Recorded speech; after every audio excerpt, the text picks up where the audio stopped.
Et bonjour tout le monde, merci d'être aussi nombreux pour ce rendez-vous autour des menuiseries. On avait déjà eu un premier temps d'échange l'année dernière qui avait beaucoup plu et alors qui s'était fait un peu à l'improviste, mais finalement qui pour nous faisait beaucoup de sens. Parce que ça nous permettait en fait d'avoir vraiment un temps d'échange direct pour présenter l'activité d'Olivier qui a une place assez singulière au sein du réseau Twiza. Enfin, je pense qu'Olivier, tu vas te présenter. Juste avant de te donner la parole, je tenais à vous dire deux choses. Donc, Olivier va aborder un certain nombre de points, vous prodiguer des conseils. Alors, sachez que du coup, il prodigue ses conseils régulièrement sur la page menuiserie fournie par Twiza, que je vais vous partager dans le chat tout de suite. On fera des petits tours de parole pour savoir sur chacun des points, ou peut-être tous les deux points, pour voir si vous avez des questions directement sur le sujet. Sinon, je vous prierai de garder vos questions pour la fin. Sachez aussi que Olivier a bien pris connaissance des questions que vous avez posées lors de l'inscription, donc on essaiera aussi d'y répondre le mieux possible. Celles et ceux qui n'ont pas pu être là sur la pause déjeuner. Dernière chose avant que je donne la parole à Olivier. Voilà, nous c'est un format qu'on laisse aujourd'hui gratuit et accessible au plus grand nombre. On a envie que ça reste le cas, mais il est difficile à soutenir financièrement pour nous. Du coup, si vous voulez aider ce format, si vous trouvez que c'est intéressant ce qu'on fait dans le cadre de ces échanges, vous avez la possibilité de faire un petit don au chapeau. Donc c'est un chapeau virtuel dans lequel vous pouvez faire un petit don de 5, 7, 3 euros. Voilà. Nous, ça nous aide, ça nous permet de sponsoriser ce temps d'échange. Donc voilà, et je vous partage le lien tout de suite. Je ne parle pas plus longtemps. Olivier, bienvenue. Merci pour ton temps et je te laisse te présenter du coup. Bonjour à tout le monde. Je vois qu'il y en a quand même quelques-uns avec qui j'ai déjà échangé. Donc bonjour à tous et à toutes. Et pour ceux qui ne me connaissent pas, je vais vous faire une petite présentation rapide de ce qu'on propose avec la partie menuiserie chez Twiza. Moi, je suis un ancien de la menuiserie. En fait, j'ai bossé dans le négoce, dans le bâtiment au sens général et le tout corps d'État. J'ai une expérience terrain assez significative. Et quand j'ai quitté mon ancien métier, que j'ai rejoint Twiza pour des valeurs écologiques, éthiques je me retrouvais complètement dans les valeurs de Twiza en fait. Et c'est pour ça que je me suis rapproché de l'équipe. Et en discutant, on s'est dit, il y a un sujet qui est quand même important sur la construction, qui est donc le lot menuiserie. Et le lot menuiserie, c'est d'une part un lot qui coûte conséquemment cher, qui a un enjeu technique qui n'est pas des plus évidents. On ne choisit pas du carrelage ou de la peinture. Euh, la mise en œuvre, elle est complexe, l'étanchéité est complexe. Les multiples configurations sont vraiment intéressantes et malheureusement, ce que j'ai constaté avec toutes ces années, ce qui m'a poussé à cette démarche-là, c'est que je vois que la plupart des gens sont dans l'ignorance et signent des commandes de menuiserie colossales sans savoir vraiment ce qu'ils achètent. Donc l'idée, c'était vraiment d'apporter un maximum d'informations, que vous sachiez vraiment ce que, ce que vous faites et ce que vous réalisez dans votre projet de construction, parce que chez Twiza, plus qu'ailleurs, projet de maison, c'est vraiment vital.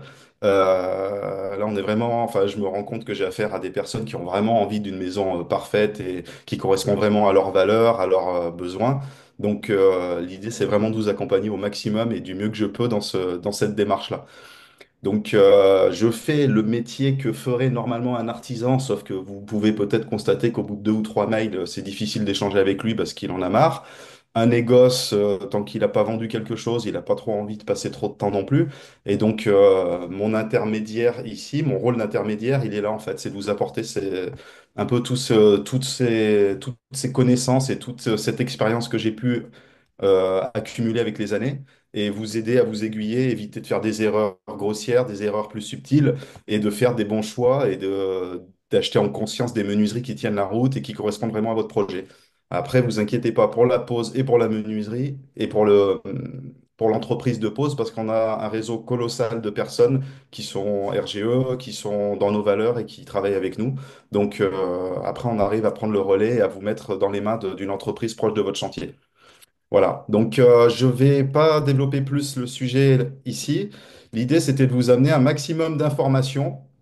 Je vais dérouler un peu les conseils. Si vous les connaissez déjà, ça sera peut-être une relecture, mais peut-être que vous aurez des questions et on pourra du coup développer.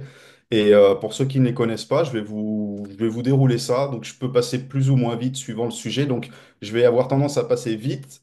Et s'il y a besoin, je vous propose de passer par l'intermédiaire de Théo et par exemple, d'intervenir et de poser votre question. Et comme ça, on développe au fil au fil de mon déroulement, quoi. Donc, je vais faire un petit partage d'écran. En fait, c'est tout simplement les conseils que j'ai qui sont en ligne, hein. Théo a dû vous mettre le lien. Hop. Tac. Il faut juste que je retrouve mon document qui est là. Hop.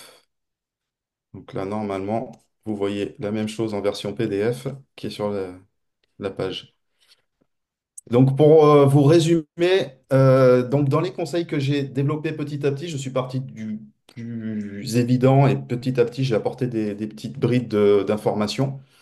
Donc, pour commencer, déjà, sachez que au niveau de la menuiserie aujourd'hui, il y a encore énormément de gens qui considèrent que les dimensions sont des standards. Sachez qu'aujourd'hui, la menuiserie en standard, c'est plus vraiment de sens depuis pas mal d'années maintenant. Parce que historiquement, on fabriquait des fenêtres 120 par 120 par semi-remorque et on livrait ça et puis les gens s'en accommodaient. Aujourd'hui, on est rentré dans des choses beaucoup plus techniques, beaucoup plus complexes et beaucoup plus personnalisées et personnalisables. Et de ce fait, les fabricants ont revu leur manière de fabriquer et aujourd'hui, on est beaucoup, pour la plupart, fabrication sur de la coupe en commande numérique des profils, assemblage et donc les menuiseries sont faites à la demande en fait. Donc, pour répondre à une question, peut-être la number one, est-ce que si je prends quatre fenêtres de la même dimension, c'est moins cher? En fait, non. Parce qu'ils vont fabriquer quatre fenêtres. S'il faut changer quatre fois la cote, c'est juste une coupe à un moment et en fait, ça ne changera rien au niveau du tarif parce que globalement, les fabricants fabriquent vraiment fenêtre par fenêtre. Donc, pour rester quand même dans une certaine cohérence, on a considéré que les linteaux étaient, là on peut dire, plus ou moins standard, à 2,15 m dans la plupart des habitations, voire 2,25 ou après il y a d'autres cotes, mais vraiment le grand classique, ça va être un 2,15, 2,15 m pour les hauteurs de linteaux. À partir de cette hauteur-là, on va partir sur des portes-fenêtres et des portes d'entrée qui vont faire 2,15 m de haut, du sol au linteau. Et comme on monte après sous les fenêtres des parties murales, des murs en fait, des allèges, on appelle ça des allèges. Les allèges vont être à 80, 90, 1 mètre, 1,20 m à des cotes rondes. Donc les hauteurs de fenêtres, par conséquence, finissent souvent par 5 et les largeurs par 0. Ce qui veut dire qu'aujourd'hui, une fenêtre qui faisait avant 120 par 120 dans les années 80, aujourd'hui, sa norme va être de faire 1,25 m de haut par 1,20 m de large. Et en fait, cette raison-là, ça, c'est pour rester cohérent avec ce qui se fait globalement de partout. Et c'est une manière d'éviter des grandes erreurs. Quand je vais vous citer des erreurs, c'est des choses que j'ai vraiment vues. Donc, ça peut paraître des fois assez fou, mais vraiment, ça existe. Pour vous donner des exemples, si vous faites des hauteurs qui finissent par 5, des largeurs qui finissent par 0, quand vous recevez vos menuiseries et que votre menuisier les met en place, il y a déjà beaucoup moins de chances de se tromper. Parce qu'en fait, la hauteur et la largeur, on les distingue bien. Parce qu'en fait, les menuisiers écrivent souvent largeur par hauteur. Certains écrivent hauteur par largeur. Donc, si vous finissez par 0, la hauteur et la largeur, vous avez vite fait d'inverser deux cotes. Donc là, quand on sait que c'est par 5 que finit la hauteur, on n'inverse pas la hauteur et la largeur. Donc, comme vous pouvez voir, par exemple, des fenêtres qui font 125 par 120, on sait que la hauteur c'est 125, la largeur 120. Et donc, comme aujourd'hui, on a tendance à faire des fixes panoramiques en longueur et peu haut ou des fixes verticaux dans des cages d'escalier, typiquement, ça c'est des choses que j'ai vues. Hauteur-largeur inversée, le fixe qui était censé être dans une cage d'escalier se trouve fabriqué pour être dans l'autre sens, c'est-à-dire que la partie appui est en bas et le châssis ne peut pas être retourné verticalement parce qu'il n'est pas conçu pour. Donc ça part en refabrication et ça fait partie des erreurs qui coûtent très cher. Donc le hauteur-largeur, si vous pouvez, finissez vos hauteurs par 5, vos largeurs par 0, déjà ça sera beaucoup plus propre au niveau des plans, au niveau des erreurs possibles du début à la fin du chantier. J'ai listé, je vais pas en parler là, mais j'ai listé des codes classiques que j'ai vus avec les années sur des porte-fenêtres, des coulissants, des fenêtres de cuisine, etc. Il y a des codes qu'on retrouve très régulièrement et j'ai fait un état de tout ça pour donner vaguement des pistes en fait pour vous, pour pas partir dans tous les sens parce que je vois des gens qui partent sur des plans et qui mettent des cotes un petit peu aléatoirement. Et tant qu'à faire, si vous mettez sur des standards, ça va vous faciliter la vie pour la suite. Un exemple très simple, les rideaux, par exemple. Vous partez sur des cotes aléatoires, et puis en fait, vous allez voir que les rideaux n'existent pas sur ces cotes-là. Ou alors que pour les volets, vous n'allez pas forcément trouver les bons types de volets. Donc là, au moins, vous êtes sur des cotes qui sont des classiques pour lesquels vous trouverez tout ce qui est produit annexe autour.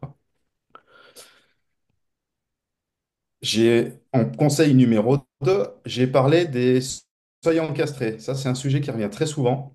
Je vais passer vite dessus parce que c'est plutôt technique, mais sachez qu'aujourd'hui, question qui revient très souvent aussi, euh, les seuils encastrés sur des coulissants, comme vous pouvez le voir ici sur la photo, en fait, c'est pas un surcoût colossal, c'est rien de tout ça en fait. C'est simplement une menuiserie qui est faite 4 centimètres de plus en hauteur. Comme on n'est pas sur du standard, ça fera 4 centimètres de plus sur le prix. Donc sur un coulissant, ça va peut-être représenter 25 euros de plus. Et en fait, c'est juste une question de mise en œuvre et de plan. Donc il faut surtout bien synchroniser la personne qui fait l'appui de fenêtre, par exemple le maçon, le charpentier, la cote de la menuiserie et le menuisier qui doit être adapté à poser à même à poser la menuiserie dans ce profil-là. Donc les cotes comme la coupe technique telle que je l'ai mise là, évidemment, j'ai plein de documents et on pourra échanger quand vous aurez un projet particulier. C'est un sujet qu'on aborde. Euh, Achetez vos nouvelles portes et fenêtres dès maintenant sur euh, c'est quoi ça? fenêtre24.com. Je pense que quelqu'un a laissé son son allumé, mais j'ai coupé le son. Ouais. D'accord, C'est merci. le configurateur le plus facile Merci de de bien votre couper le son, hein, sauf si vous voulez poser une question. Voilà, donc en fait, on encastre le seuil parce que c'est tout simplement faire un appui plus bas, pour faire simple. Et on vient poser la fenêtre en dessous du niveau fini de 4 centimètres. On vient finir avec, par exemple, un carrelage à l'intérieur, une terrasse bois de l'autre côté à l'extérieur. Et on enjambe un seuil beaucoup plus confortablement. On est du coup aux normes PMR parce qu'on a un seuil qui dépasse de moins de 2 centimètres de hauteur du sol fini. Donc là, on est sur une norme PMR dans une maison. Donc si vous faites de la location, par exemple, ou un gîte, ben, vous êtes beaucoup plus, vous avez moins de problèmes avec un coulissant encastré comme ça qu'un coulissant qui est posé vraiment sur le niveau fini, qui va faire 5 centimètres de haut et qui va poser problème si vous avez quelqu'un qui vient, par exemple, en fauteuil roulant ou ce genre de choses-là. Donc là, on est aux normes PMR en encastrant le seuil. Les sens d'ouverture, ça, je crois que celle-là, c'est vraiment je crois que celle-là, elle est. Je vous donne juste un exemple. J'ai fait nombreuses fois des villas où, au moment de signer, les clients venaient dans mon bureau à l'époque, donc à l'époque négoce, hein. Les gens signaient un prix, en fait, ils voulaient acheter leur menuiserie pour tel prix. Et puis quand je leur disais, OK, on y va comme ça, sans ouverture, on fait quoi? On met tout en tiers endroit. Je crois que c'est un peu plus compliqué. On va peut-être reprendre vos plans, on va revérifier. En fait, les gens signaient un prix, des fenêtres qui avaient l'air de correspondre, mais regardaient pas plus dans ce détail-là.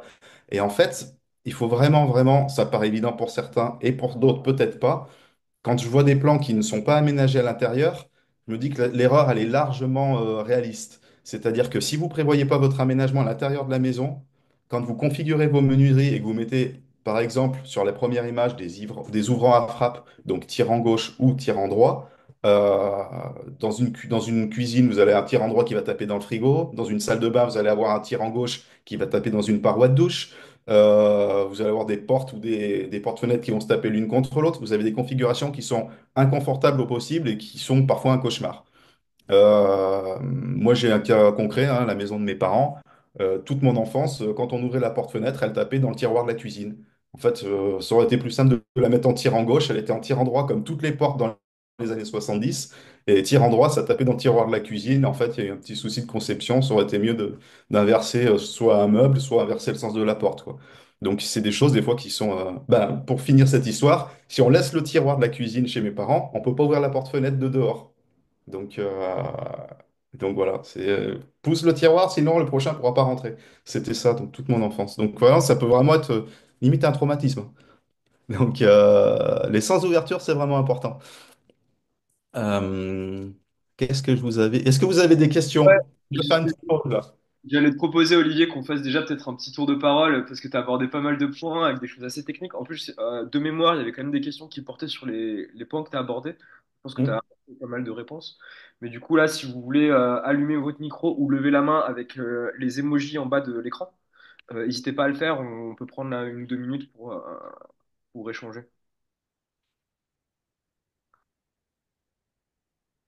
Non, personne?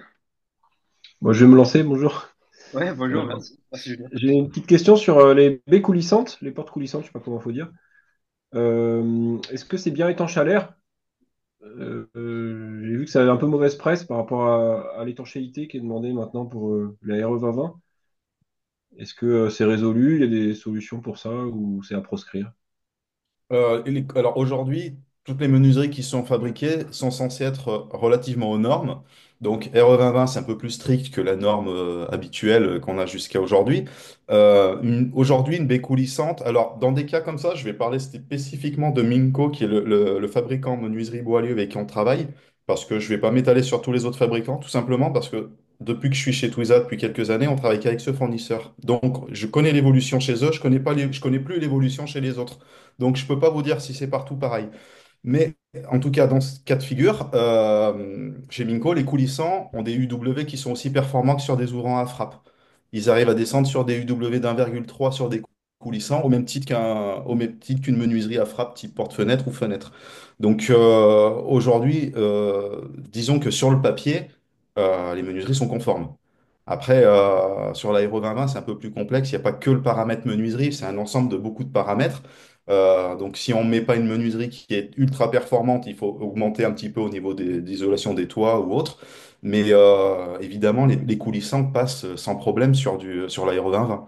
Après, dans les coulissants, si on rentre un peu plus dans le détail, il existe des levants coulissants qui sont un peu plus performants et éventuellement aussi des coulissants à translation. Coulissants à translation, c'est comme une porte latérale d'une camionnette, c'est-à-dire que le coulissant, la porte s'ouvre vers l'extérieur, puis coulisse devant un châssis fixe. Donc c'est un coulissant, mais quand il vient se fermer, il se plaque, il se verrouille comme une ouverture à frappe. Donc ça s'appelle un oscillo-coulissant, c'est plus, ou coulissant à translation, c'est un peu plus performant qu'un coulissant. Ok, merci. Merci, Olivier. Est-ce qu'il y a une autre question avant qu'on passe à la suite? Non? Ah, Jonathan, vas-y. Tu rallumes Hop, ton micro. vous Ouais. m'entendez? Yes. Oui. Ouais, bonjour. Pour revenir sur l'encadrement du seuil, je voulais savoir qu'est-ce qui paraît le plus pertinent, c'est d'encastrer dans la porteuse, c'est-à-dire qu'on fait une feuillure dans la porteuse, ou est-ce que je pars sur une dalle bois, donc une porteuse bois, ou alors est-ce qu'il vaut mieux ménager cet encastrement dans l'épaisseur des lambourdes qui viendront par exemple prendre un parquet massif. Voilà. Normalement, si tu veux, on en rediscutera plus en aparté, mais quand même pour apporter un élément de réponse, quand tu poses ta menuiserie, c'est entre le hors d'eau et le hors d'air. La menuiserie vient faire le hors d'air. Au moment de poser ta menuiserie, tu viens te poser sur un appui bois. Alors, ça serait bien de voir plus techniquement sur un croquis ce dont tu me parles, mais normalement, tu te poses sur un appui bois qui est résistant, qui tient la charge, parce qu'un coulissant, ça peut peser 80 à 150 kilos. Et ensuite, la partie intérieure, comme on voit sur le dessin, là, où on voit écrit sol fini, toute cette partie striée, c'est censé être de l'isolant. Donc de l'isolant, donc une chape légère, un isolant, un carrelage ou un parquet qui vient finir à fleur du seuil côté intérieur. Donc toute cette partie-là, elle est censée être tendre et non ça fait pas partie de la structure. Donc normalement, ta menuiserie repose sur une partie qui fait vraiment partie de la structure. Et donc, la partie intérieure et extérieure sont, disons, indépendantes. Donc après, il faudrait voir un plus en détail ce que tu dis. Faire une entaille dans une poutre, oui, dans l'absolu, c'est possible. Mais je ne sais pas après comment ça finit à l'intérieur dans ton cas de figure, quoi. Je t'invite éventuellement à me recontacter en aparté si tu veux. On en reparle plus en détail. Mais globalement, c'est ça. On pose la menuiserie au centre sur un appui. Ensuite, à l'intérieur, on isole et on fait une finition, carrelage ou autre. Et à l'extérieur, on ramène par exemple une terrasse bois avec une bavette alu telle que c'est dessiné là, mais pas nécessairement, de manière à obtenir ce qu'on voit un peu sur la photo là. Ok, d'accord, merci. De rien. Et j'en profite au passage pour contacter Olivier. Je vous ai partagé le lien vers la page du forum qui est donc consacrée aux menuiseries. Il y a un formulaire de contact, donc n'hésitez pas à vraiment formuler votre demande. Enfin, l'idée, c'est aussi de poursuivre les échanges de cette manière-là, quoi. Quand vous faites des demandes, pendant qu'on y est, je fais très Ouais. rapide, mettez si possible des plans, des croquis à la main, ça me va, peu importe, mais Mm. quelque chose qui me donne quand même un semblant d'idée du projet, parce que des fois j'ai un descriptif, j'ai pas une cote, j'ai un plan, il y a pas de dimension, il n'y a rien, en fait je peux rien faire avec ça. Donc mettez-moi soit un plan, même un plan à la main, j'ai des jolis croquis à la main hein, qui sont magnifiques, mais voilà, il n'y a aucun souci des listes de dimensions de menuiserie. Après, je me débrouille, je réajuste, mais au moins des ordres d'idées, parce que il arrive qu'on me fasse des demandes, c'est plus que incomplet, quoi. Donc, mettez au moins ça. Ça me permet déjà, si c'est de la rénovation, des photos de la maison, c'est bien. Une ou deux photos, moi, de l'extérieur, ça me permet de contextualiser le projet et voir si c'est de la maison en pierre, en pisé, en ossature bois, etc. Déjà, ça m'aiguille un petit peu.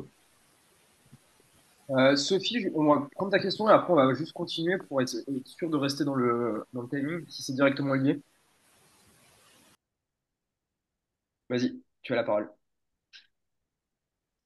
Ah, tu parles à qui, pardon? Sophie qui a levé la main, Sophie Michelin. On ne t'entend pas, que c'est la sortie. Non. Bah écoute, on va continuer si tu arrives à régler le problème de micro. Et sinon, Moi, je sais pas si vous m'entendez, j'avais une question. Ouais, qui parle? C'est Will, 19. Ah, c'est lui, Will. Salut. Bah vas-y, Will. Ouais. Salut Olivier. Alors, je sais pas si c'est la bonne étape, hein, mais j'avais des questions concernant la stratégie au niveau de la prise de cote pour éviter de faire des conneries avant de commander les menuiseries. Ouais. Du coup, je ne sais pas comment tu procèdes bah, justement pour prendre alors je parle en rénovation, hein, pas dans le neuf. Je te donne juste vite fait mon exemple, c'est que j'ai des menuiseries en PVC qui ont été faites en rénovation partielle, donc ils ont gardé le cadre existant et c'est Ouais, posé de façon dégueulasse. ouais. Et il faut que je change toutes les menuiseries. Et c'est juste pour bien dimensionner en fait les cotes bah, par rapport à l'existant et surtout par rapport au fait que bah, moi je veux faire une rénovation complète et pas partielle, quoi. Alors, évidemment, je ne peux pas te donner une réponse ultra précise dans ton cas, mais concrètement, effectivement, les rénaux comme ça, tu es obligé de déposer la menuiserie PVC, tu es obligé de déposer ton ancien cadre si tu veux faire quelque chose de propre, sinon tu refais la même chose, ce que je comprends du moins.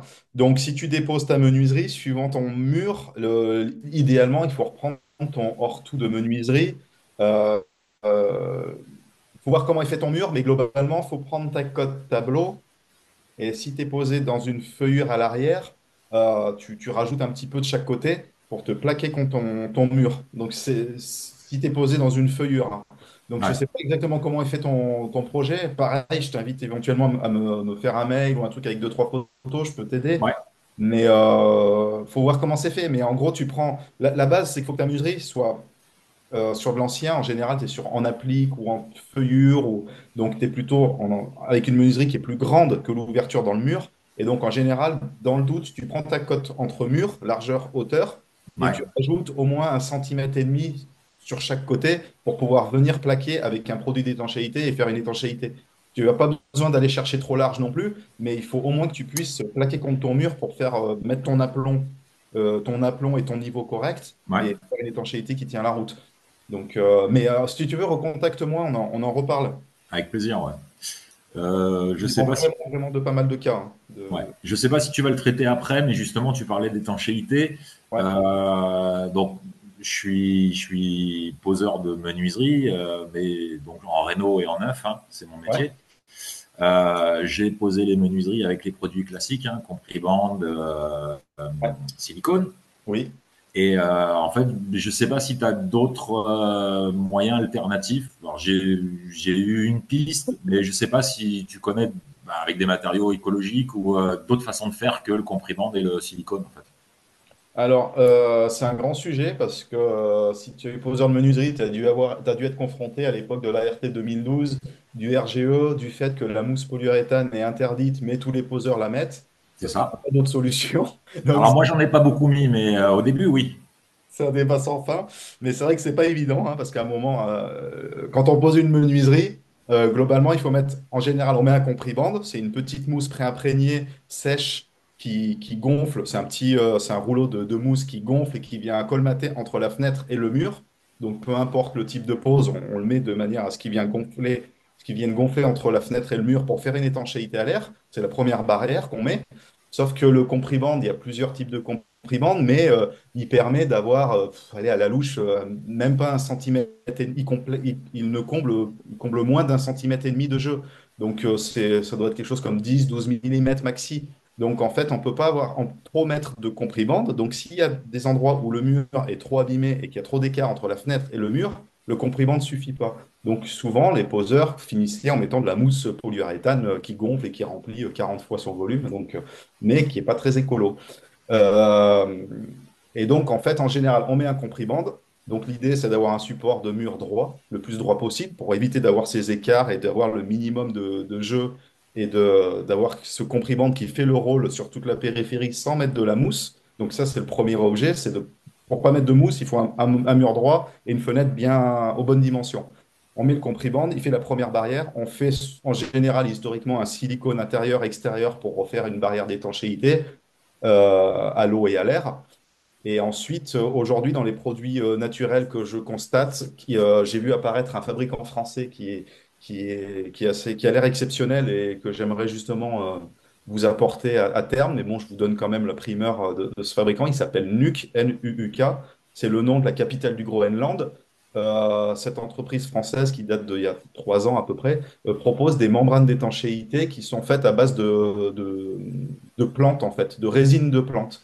Donc, ils font toutes sortes de scotch. Enfin, on appelle ça du scotch parce qu'en fait, c'est un rouleau, c'est une bande adhésive qui permet de faire l'étanchéité. Je crois c'est Contega qu'on utilise habituellement. Enfin, les menuisiers utilisent souvent Contega. Ben, c'est un équivalent, mais à base de produits plus naturels. Et ce produit-là, ces membranes-là permettent après d'être scotchées entre la menuiserie et le mur sur la partie intérieure et entre la menuiserie et le mur sur la partie extérieure. Mais tout dépend du complexe mur. C'est-à-dire que si c'est de l'ossature bois, de l'ITE, il y a des différents types de bandes adhésives qui sont conçues pour ça. Donc ça fait partie des produits naturels innovants qui sortent là, qui sont assez récents. D'accord. Et je ne sais pas si tu as déjà vu ça, la mise en œuvre de noyer en fait une partie du montant dans un enduit, par exemple un enduit chaud-chambre avec une finition chaussable. Je ne sais pas si tu as déjà vu ça en fait. Euh, c'est pourquoi? Ouais, j'ai En vu fait, pas mal. pour remplacer le comprimant et le silicone, je sais qu'avant que le silicone et la mousse expansive existent, c'est ce qu'on faisait. On noyait les fenêtres Oui, dans l'enduit de finition. Ça oui. créait l'étanchéité à l'eau et à l'air en fonction de l'enduit. Et Mm. moi, j'ai pas eu accès en fait à la dépose de ce type de menuiserie, mais c'est une des pistes qu'on m'avait évoquées pour justement chez moi. Et du coup, je sais pas si toi, tu as déjà eu affaire à ça et si c'est efficace ou voilà, si tu avais une idée là-dessus, quoi. J'ai pas vu plus que ça. Je sais que ça se fait.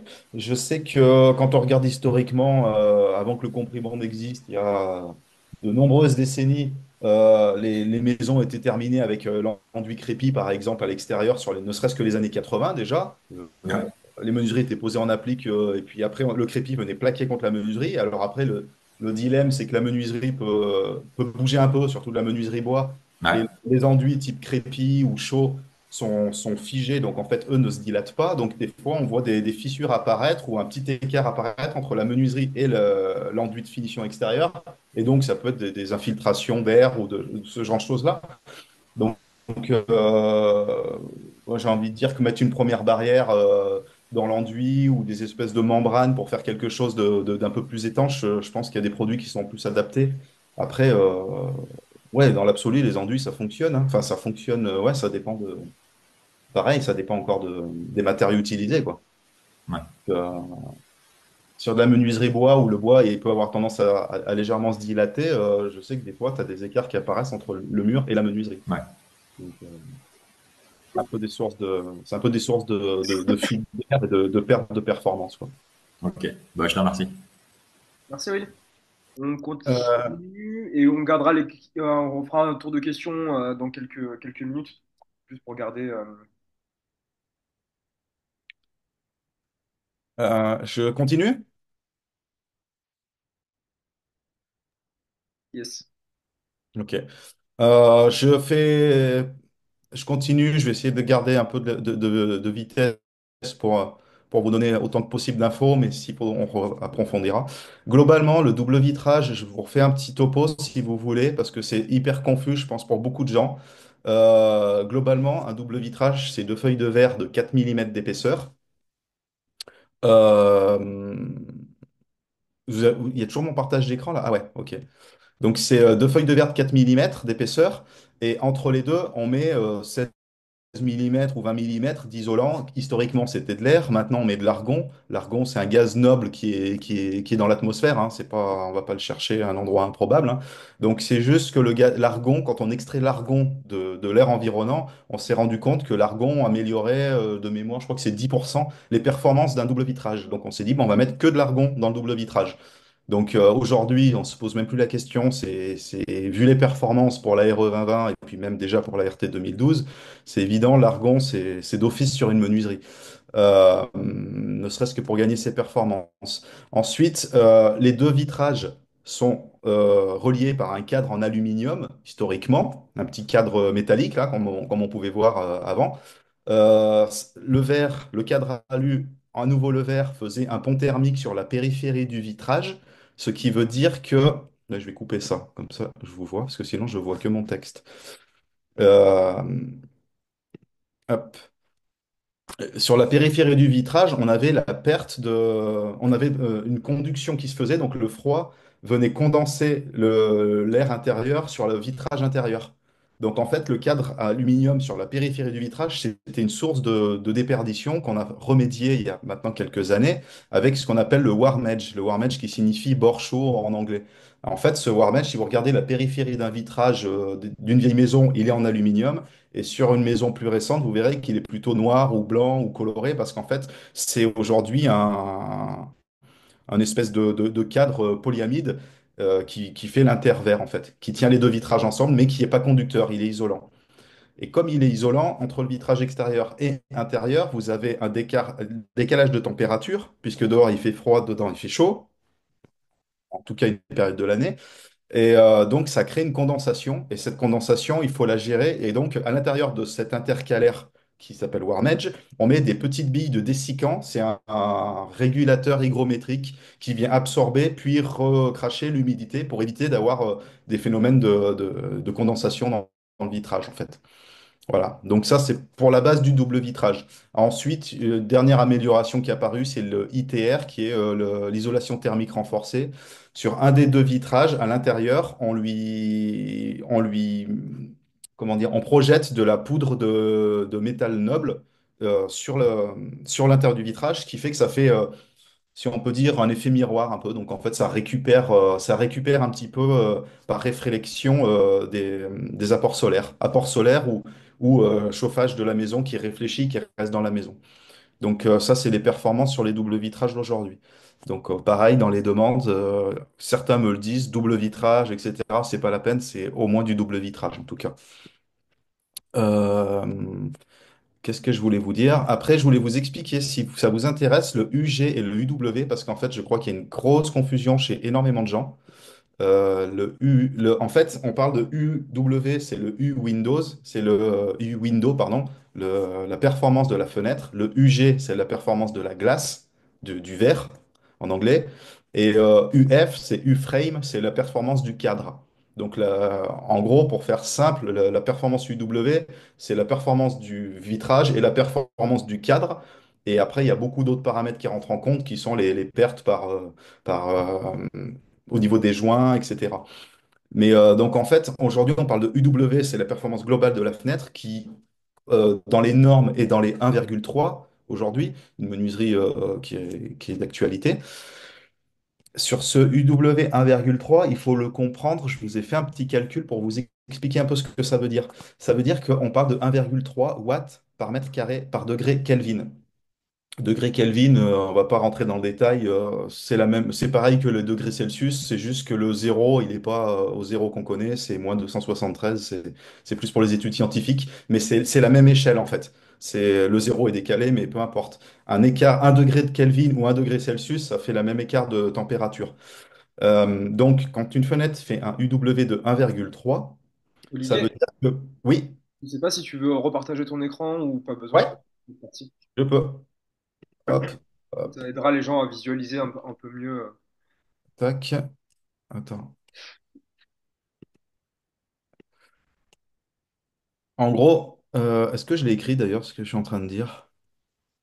Je crois que Oui, je l'ai pas même pas forcément, écrit, hein, donc. mais Je l'ai pas écrit. non, c'est pas grave. Bon, bah, ça ira qu'à moitié. Le UW 1,3 watts par degré par mètre carré. Ça veut dire que si vous prenez une maison qui fait 100 mètres carrés, elle va avoir allez, 16 mètres carrés de vitrage, 16 mètres carrés de fenêtre. Sur ces 16 mètres carrés, si vous avez 10 degrés d'écart de température, parce qu'il fait 10 degrés dehors et 20 degrés dans la maison, donc il y a 10 degrés d'écart, il y a 16 mètres carrés et 1,3 de UW. Ça veut dire que vous faites, hop, tac, on va faire comme ça, 1,3 fois 10 degrés d'écart fois 16 mètres carrés, ça fait 208 watts. Ça veut dire que pour l'ensemble de vos fenêtres, quand vous avez 10 degrés d'écart, vous avez 208 watts de perdu de chauffage, enfin d'énergie, uniquement à cause des menuiseries. Voilà. Donc ça vous donne déjà plus un indicateur de 1,3, 1,2. Voilà ce que ça vous représente d'écart. C'est-à-dire qu'entre 1,3 et 1,2, ça va faire peut-être 20 watts d'écart.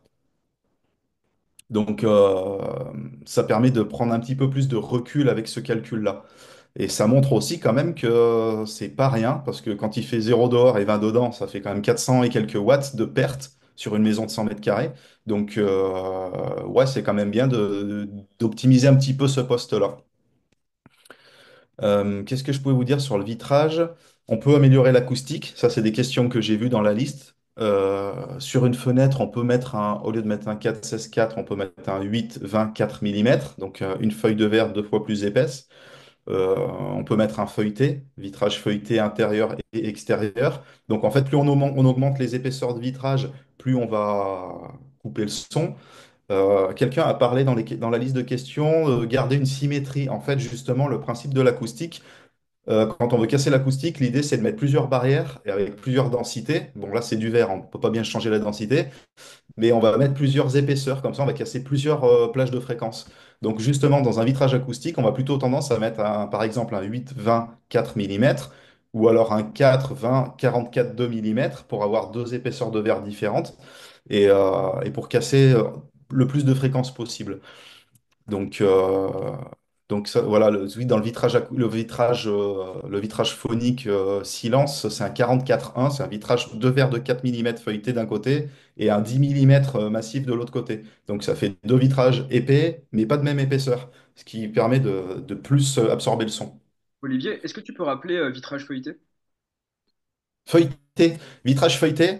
Le rôle du vitrage feuilleté, en fait, il a plusieurs fonctions. Un double vitrage 16 mm, 4 mm. On va prendre une des deux épaisseurs, intérieure ou extérieure, suivant le besoin, et on va mettre deux feuilles de 4 avec une résine au milieu. Hmm. Son rôle, c'est soit de faire de l'anti-effraction pour retardateur d'effraction, pardon. Donc ça va retarder quelqu'un qui va essayer de casser le vitrage. Un vitrage feuilleté, quand vous le brisez, il y a une image que je donne tout le temps, c'est que vous prenez un pare-brise de voiture. Quand vous voyez un pare-brise de voiture brisé, parce que ça c'est quelque chose qu'on voit assez régulièrement malheureusement, ça donne ça, un vitrage feuilleté. Quand ça se brise, ça fait une espèce de feuille époxy avec du vitrage qui se casse en tout petits morceaux, qui reste collé sur cette feuille, donc ça fait un vitrage un petit peu souple, quoi. Donc ça retarde considérablement les fractions.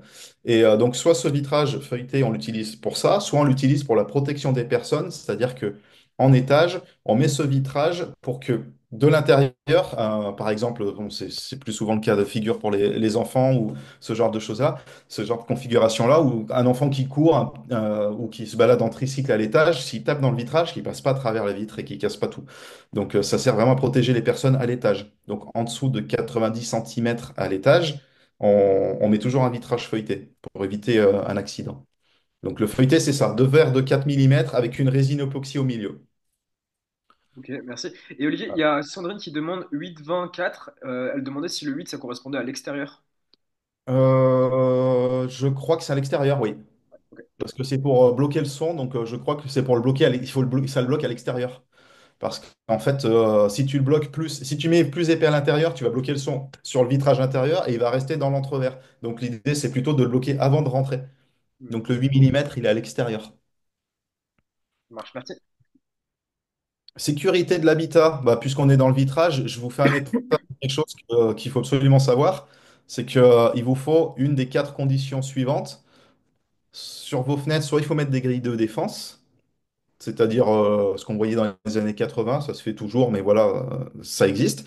Soit il faut mettre des grilles de défense pour empêcher l'effraction et les personnes de l'intrusion, en fait. Soit il faut mettre des volets battants, des volets roulants, des volets coulissants. Soit mettre un vitrage feuilleté, donc par exemple un vitrage 44.2 16.4, comme je viens d'expliquer. Soit il faut mettre une alarme. Voilà. Donc ça, c'est les quatre configurations pour sécuriser une habitation et pour être conforme avec votre assurance. Alors, il faut quand même regarder les conditions avec l'assurance parce qu'elles n'ont pas toutes les mêmes conditions. Mais en gros, vous ne pouvez pas, en rez-de-chaussée d'une maison, mettre une fenêtre dans une salle de bain et vous dire, je ne mets pas de grille de défense et puis j'ai pas d'alarme. Bon, ça, OK. Et j'ai pas envie de mettre de vitrage feuilleté. Bah, en fait, s'il y a une effraction par cette fenêtre-là, l'assurance, elle va complètement se décharger parce qu'elle va s'il y a une vraie investigation parce qu'il y a un vrai préjudice et qu'il y a beaucoup d'argent en jeu, l'assurance, elle va aller regarder loin et elle va voir que le vitrage n'est pas feuilleté et donc la maison, elle n'est pas sécurisée. Donc, un vitrage feuilleté sur une fenêtre de salle de bain, ça vaut peut-être 45 euros de plus-value. Donc, c'est pas l'endroit où il faut faire des économies. Il vaut mieux rester en bon terme avec son assurance. Voilà. Sécurité des personnes, du coup, j'en ai parlé. Et sur les vitrages, après, sachez qu'il existe des vitrages occultants pour tout ce qui est salle de bain, principalement. Donc, des vitrages granités, des vitrages dépolis, qu'on appelle satinovo. Donc, voilà pour les vitrages. Je pense que j'ai à peu près fait le tour. Est-ce que vous avez des questions? Ouais, on peut refaire un petit tour de.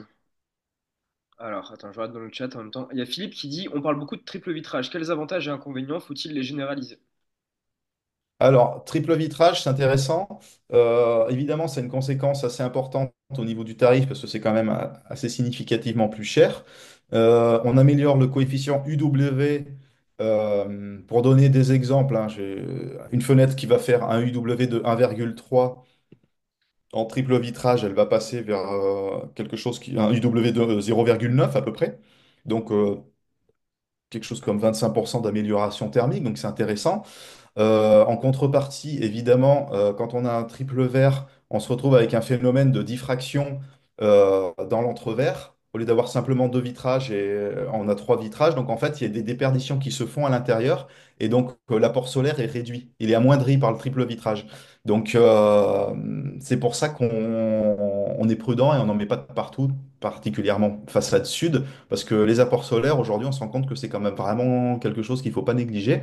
Donc, le triple vitrage, on l'utilise principalement sur les façades nord, éventuellement est ou ouest, et plutôt rarement façade sud, pour conserver ses apports solaires. Après, normalement, l'étude thermique te donne des indicateurs par rapport à ça, parce que c'est encore une fois un global. C'est pas uniquement des performances de fenêtres. Plus elles sont performantes et mieux c'est, parce qu'en fait, il faut que ce soit en phase avec l'isolation. Il ne faut pas que la maison soit surisolée. Il faut pas qu'il y ait trop d'apports solaires non plus, dans un sens. Donc, c'est vraiment un compromis de tous ces paramètres-là. Et là, c'est vraiment calculé aujourd'hui de manière assez poussée. Et ça se dessine pas sur un coin de table, sur un bout de papier, parce que c'est plus complexe que ça aujourd'hui. Il y a beaucoup trop de paramètres qui s'entremêlent en fait. Donc, le UW est meilleur en triple vitrage, mais les apports solaires sont réduits. Donc après, suivant le cas de figure, on en met ou on n'en met pas. De manière générale, pour rester pragmatique, sur de la rénovation, par exemple, euh, c'est assez fréquent de mettre du triple vitrage façade nord parce que souvent on n'a pas beaucoup de fenêtres, on sait qu'on n'aura pas de solaire et puis bah ça sera toujours ça de prix. Voilà. Ça reste vraiment du concret, mais on n'est pas du tout dans la théorie de rien du tout là.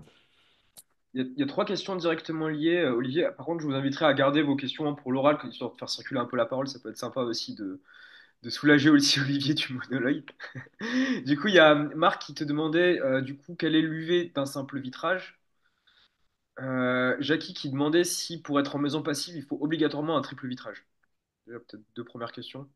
Alors, maison passive, ben, comme je l'ai dit, c'est pas que du triple. Je pense qu'il faut du triple vitrage, mais comme c'est un calcul global, euh, je sais pas si avec du double vitrage j'y arrive. Honnêtement, je me suis jamais penché dessus. Les quelques fois où j'ai eu à travailler sur des maisons passives, on était sur du triple vitrage. Peut-être qu'en double, tu peux y arriver en sur-isolant, je sais pas. Mais je sais que comme c'est comment dire, que c'est un calcul global. Dans l'absolu, tu pourrais tricher en sur-isolant le toit et en sous-isolant les fenêtres. Mais bon, c'est pas trop le but du jeu non plus. Donc globalement, chaque fois que j'ai vu des maisons passives, on était sur du triple vitrage. Et c'est pas la seule condition. C'est pas parce qu'on sera en triple vitrage qu'on sera sur une maison passive du tout, hein. Mais ça va quand même de pair avec le fait que tu as 30% d'isolation en plus en UW, donc forcément, ça a du sens. Et l'autre question, c'était quoi? Le UW de quoi? Un simple vitrage? Ouais, d'un simple vitrage, ouais. De mémoire, alors simple vitrage, avant, je crois qu'il faisait même 3 millimètres, il faisait pas tout de suite 4 millimètres, il me semble. Ça dépendait des dimensions. Et je crois que c'est quelque chose comme 4 ou 5 watts. De mémoire, je crois que c'est un truc comme ça. 5 watts par mètre carré par degré. Donc en fait, c'est normal parce qu'il n'y a pas il y a pas d'isolant entre deux verres. Donc en fait, il y a directement de la perte par conduction. Enfin, c'est assez énorme. Ça fait 1 mètre carré, tu perds 60 watts, quoi, en gros. C'est un peu l'idée. Donc 10 mètres carrés, 15 mètres carrés, tu perds 1500 watts. C'est assez énorme, ouais. Mais c'est Ouais. bien d'avoir c'est une question intéressante parce que justement, ça permet de vraiment voir l'évolution et le pourquoi on est passé sur du double vitrage et le simple vitrage aujourd'hui est une hérésie. Je vais vous donner la parole, Guilain et Sophie. Juste avant, il y avait Mélanie qui demandait pour une isolation phonique très performante à côté d'une autoroute, est-ce qu'il faut mettre un triple vitrage sur tout l'étage, uniquement ou uniquement sur la façade concernée? Et moi, j'ai envie de te dire que les cas de figure où j'ai traité ça, j'ai traité sur la façade concernée. Mais c'est vraiment du cas par cas, hein. Si vraiment, par exemple, dans une rue passante en centre-ville, où le son résonne, je mettais du vitrage phonique uniquement sur la façade de la rue, pour casser vraiment le son. Et j'évitais, chose très importante, de mettre des grilles d'entrée d'air sur ces fenêtres-là autant que possible. C'est-à-dire que tu es obligé de mettre des grilles d'entrée d'air sur chaque fenêtre, enfin sur chaque pièce sèche, on va dire, c'est-à-dire chambre, salon, pas les cuisines, pas les salles de bain. Et, donc il faut au moins une fenêtre avec une ventilation dedans. Et donc si j'avais une fenêtre côté intérieur et côté rue, bah, j'évitais de la mettre côté rue, évidemment, parce que ça évite de faire entrer du bruit. Même avec des grilles acoustiques, c'est quand même dommage de faire une mortaise, mettre une grille acoustique pour faire rentrer potentiellement un peu de bruit. Donc au moins côté rue, c'est sûr. Après, suivant l'environnement, j'ai envie de te dire, teste, ouvre côté, pas le côté bruyant, l'autre, tu ouvres, tu fermes déjà, tu vois, enfin si la maison existe et que tu as déjà des fenêtres, hein, si c'est de la rénovation, vois déjà s'il y a un écart considérable ou pas, ou si tu te rends compte que le bruit rentre pas nécessairement par cette face-là. Mm, mm. Merci à Julien d'ailleurs pour le conseil et Pauline aussi. C'est un peu l'esprit du chat et des discussions qui pourront poursuivre après sur le forum. Guilain, vas-y. Oui, est-ce que vous m'entendez? Ouais. Si on ne peut pas jouer sur les tailles standards pour réduire les coûts, quelles sont les astuces pour réduire les coûts à l'échelle d'un projet? Moi, j'entrevois le fait de travailler beaucoup en châssis fixe, qui sont drastiquement moins chers que les ouvrants. Est-ce qu'il y a d'autres pistes que tu entrevois pour avoir des menuiseries généreuses et néanmoins peu coûteuses? L'idée, c'est ça. C'est en fait, il faut juste prendre du recul et se dire, en fait, à fabriquer, finalement, on assemble des traverses, on met des vitrages, donc moins on en fait, moins ça coûte. Alors la surface reste la même, donc du vitrage, il y en aura à peu près toujours autant, si on est sur, par exemple, 16 mètres carrés de vitrage, de menuiserie. Donc l'idée, c'est passer sur du fixe, ça évite d'avoir un ouvrant dans un dormant et de la quincaillerie. C'est c'est par exemple réduire le nombre d'ouvrants dans une baie vitrée. Un coulissant deux vantaux sera plus intéressant qu'une porte-fenêtre trois vantaux, par exemple. En fait, tout ce qui simplifie la fabrication va réduire un peu le coût. Après, tu vas avoir les épaisseurs de dormant, parce que mine de rien, c'est de la matière. Donc, quand tu te poses en tunnel ou quand tu te poses en applique avec un dormant de 180 mm, ben, ça va créer un surcoût de quelques centaines d'euros par menuiserie. Donc, tu vas arriver à 2 000 à 3 000 euros de plus sur une maison. Optimiser les vitrages, pas mettre des vitrages feuilletés juste dans le bénéfice du doute. Par exemple, euh, j'avais eu un cas où des gens voulaient mettre du feuilleté de partout parce que comme ça c'était plus simple. Dans l'absolu, les gens qui cambriolent, de toute façon, ils cassent pas le vitrage en fait, hein. En réalité, c'est rare de voir des gens qui balancent un pavé dans un vitrage et de se rendre compte que c'est incassable. En général, ils ouvrent au pied de biche. Donc, puisque c'est pour se couvrir vis-à-vis de l'assurance, des fois, c'est peut-être mieux de mettre une alarme que de mettre 3 ou 4 000 euros de plus-value de vitrage feuilleté de partout, alourdir tous les vantaux. Et puis en fait, finalement, ça n'aura pas vraiment de sens, quoi. Une alarme sera plus efficace contre l'intrusion qu'un vitrage feuilleté. Donc, réfléchir à mettre les bonnes options aux bons endroits. Ouais. Ça, pareil, je vous aide par rapport à votre projet, mais il faut regarder un petit peu menuiserie par menuiserie ce qu'on peut optimiser, hein. Des fois, on parle de rien du tout, des fois, on parle de 30 euros, mais il faut regarder un peu plus dans le global, quoi. Sophie, est-ce que tu as réussi à rétablir ton micro? Alors, je ne sais pas. Oui, on t'entend. C'est Ah! Alors, j'avais une question et je ne sais pas si ça va être abordé par rapport aux matériaux des fenêtres, hein, aluminium, bois, bois alu. On a un peu du mal à faire enfin, à choisir, en fait, à choisir. Enfin, moi, j'ai un petit peu du mal à conseiller les gens là-dessus. Donc, il y a une histoire de coûts. J'ai fait un comparatif des coûts. Parce que, enfin, moi, je suis conseillère France Rénov', donc j'ai plein de devis, hein, qui arrivent. Donc, on compare ça. Globalement, le bois et le PVC, ça peut coûter la même chose quand on est sur des fenêtres normales. Dès qu'on est sur des fenêtres patrimoniales, là, il y a une augmentation du coût. L'aluminium a encore un coût différent des deux premières catégories, enfin, bois, PVC, pardon. Je crois que j'ai dit bois alu. Et voilà, enfin, c'était un peu savoir comment choisir tout ça. C'est une grande question, hein.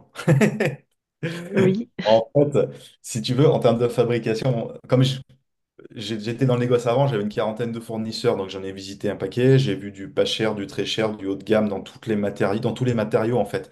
Il existe du PVC hors de prix, de très haut de gamme, et il existe du PVC bas de gamme qui vient de l'autre bout du monde. Voilà, dans tous les matériaux, il existe du haut, du bas de gamme et du haut de gamme en fait. Donc déjà, c'est pas en soi le matériau qui a forcément le choix ne se porte pas forcément que sur le matériau. Euh, pour donner des idées, le PVC, par exemple, de manière générale, pour rester sur des gammes classiques, le PVC, tu vas être limité dans des dimensions, par exemple. Ça va être très difficile d'avoir des grandes dimensions parce que le matériau est moins rigide, ou alors il est renforcé par des cadres métalliques à l'intérieur, etc., ce qui affaiblit ses performances. Donc, souvent le PVC, on est un peu limité, puis les profils sont assez massifs. L'aluminium te permet d'avoir des dimensions plus, disons, plus nobles, des grands coulissants hauts, etc., avec des profils plutôt fins. Après, la limite de l'aluminium va être, par exemple, d'avoir des performances thermiques un petit peu moins bonnes que du bois ou du bois alu, par exemple. Euh, le bois va avoir des performances qui vont avoir tendance à être un peu meilleures que de l'aluminium. Enfin, non, remarque, j'ai une bêtise, parce qu'en fait, ça dépend vraiment des fabrications. Mais le bois, le matériau en lui-même, le bois est relativement isolant. Tout dépend de l'essence, mais bon, c'est relativement isolant. L'alu et le PVC, leur principe d'isolation, c'est simplement de faire des profilés alvéolaires avec des chambres, ça s'appelle des chambres d'isolation. En fait, c'est juste que c'est des alvéoles avec de l'air dedans. Donc en fait, ça crée des multichambres. Donc sur le PVC et sur l'alu, globalement, c'est ça le principe. Le bois, c'est plus massif, donc mécaniquement, ça a tendance à tenir. C'est isolant parce que ça renferme de l'air à l'intérieur. Et le bois alu, c'est un mélange de tout ça, en fait. Ça, c'est l'avantage du bois alu. C'est pour ça aussi que ça correspondait bien à nos projets. C'est qu'en fait, t'as vraiment le côté bois, donc tu as quelque chose de noble et de physiquement là. C'est pas de l'air enfermé au milieu d'un profil extérieur. C'est vraiment de la matière bois. Et la partie extérieure sert à protéger la menuiserie des intempéries. Ça, c'est une des contraintes du bois qui demande à l'azurer régulièrement parce que sinon, le bois, il se cintre, il prend l'humidité, il gonfle. Et puis, ben, avec les années, on se rend compte qu'on finit par plus le faire. Donc, la partie alu, pour cette raison-là, elle est bien. Donc, en fait, c'est pas vraiment le matériau en soi, c'est peut-être plus. Il faut regarder en fonction du projet. C'est-à-dire que moi, je suis dans les montagnes, je suis sur Grenoble. Les chantiers en haute montagne, on fait que du bois alu, par exemple. Parce que il fait -15 en hiver, enfin, moins maintenant, mais bon. Il fait quand même froid en hiver, il y a de la neige, il y a du vent, il y a du gel. Le PVC, il craint. Le bois, si on ne l'azure pas très régulièrement, il prend l'eau aussi. Donc là, l'aluminium extérieur est indispensable. Des petites fenêtres dans un appartement en ville qui ne coûtent pas très cher, c'est peut-être pas la mettre de mettre un budget colossal sur de la menuiserie parce que si on regarde la notion d'investissement, ben, on se dit que mettre trop cher dans de la menuiserie, ça va pas avec le prix du bien immobilier. Le jour où je vais le revendre, je vais perdre de l'argent. Donc ça dépend tellement de paramètres que Mm. c'est ce qui fait qu'on fait ses choix. Comme acheter une Ferrari pour aller au boulot, on se dit, bah, en fait, moi, je veux juste une petite Renault Clio parce que ça suffit pour faire le boulot. Donc, en fait, ça dépend un petit peu de ce qu'on veut. Il y Ouais, a- je vois. C'est super dur de dire Ouais, ça, c'est bien, ça, c'est pas bien. Tu vois, tu mets du budget dans de la menuiserie PVC, tu as des menuiseries PVC, je ne sais même plus les noms en tête, mais je sais qu'il y a des fabricants qui font des profilés vraiment, vraiment de qualité. Et c'est du PVC. Et c'est plus cher que certains fabricants à lui. Euh, c'est pas le matériel en soi, c'est plus le matériau en soi, c'est plus la conception, c'est le fabricant, donc faut voir en fonction du projet, quoi. ouais. J'essaye hein, de conseiller au mieux en fonction du projet, du budget, hein, de toute façon. Mais justement, en budget, on voit un peu tout et n'importe quoi. Et globalement, il y a des fenêtres pas chères en PVC qui sont pas du tout esthétiques, hein, mais je trouve on dirait qu'il y a eu des progrès. Et je PVC, vois t'es passer limité des en devis couleur, par aussi. exemple. Oui, En PVC, tu es très oui, limité oui. en couleur. Les laquages sur PVC, c'est pas, enfin, ça tient, mais c'est quand même très onéreux. L'aluminium, de toute façon, est thermolaqué, donc les choix en alu, au moins, tu es sur du standard, tu as 30 coloris. Sur le PVC, dès que tu sors Mm, du blanc ou du d'accord. crème ou du grand tracite, c'est vite très cher, quoi. Oui, oui, d'accord, oui. Ah oui, parce que sinon, on est sur du blanc, effectivement. Bon, ça va pas avec toutes les maisons. Mais d'accord.